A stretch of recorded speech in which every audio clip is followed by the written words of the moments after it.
വീടെന്നത് എല്ലാവരുടെയും ഒരു സ്വപ്നമാണ്. അത് ഏറ്റവും ഭംഗിയോട് കൂടി തന്നെ, എന്നാൽ ഏറ്റവും ബഡ്ജറ്റായിട്ട് ചെയ്യാനാണ് എല്ലാവർക്കും ആഗ്രഹം. നമ്മൾ 2D പ്ലാൻ വരഞ്ഞതിന് ശേഷം തന്നെ 3D എലിവേഷനും ഇൻറ്റീരിയർ ഡിസൈനും എല്ലാം ചെയ്യുന്നത് നമുക്ക് ബ്ലോക്ക് വർക്ക് മുതൽ, അതായത് ബിൽഡിങ്ങിൻ്റെ സ്റ്റാർട്ടിംഗ് സ്റ്റേജ് മുതൽ നമുക്ക് ഈ ഒരു ഇൻറ്റീരിയർ ഡിസൈൻ വെച്ചിട്ടാണ് നമ്മൾ വർക്ക് ചെയ്യുന്നത്.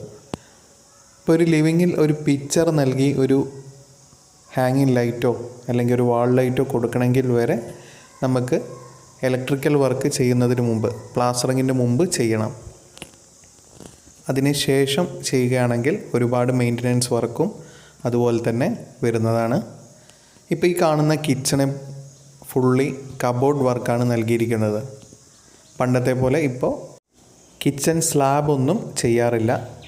ഒന്നില്ലെങ്കിൽ മൾട്ടി വുഡിലോ അല്ലെങ്കിൽ PVC ഷീറ്റിലോ ആണ് ഇപ്പോൾ കിച്ചൺ കബോർഡും കാര്യങ്ങളും വർക്കും ചെയ്യുന്നത്. അതുകൊണ്ട് തന്നെ സ്റ്റാർട്ടിംഗ് സ്റ്റേജിൽ തന്നെ ഡിസൈൻ ഉണ്ടെങ്കിലാണ് നമുക്ക് ആ ഒരു ഇലക്ട്രിക്കൽ വർക്കും അതുപോലെ തന്നെ പൊസിഷനിങ്ങും ചെയ്യാൻ കഴിയുകയുള്ളൂ.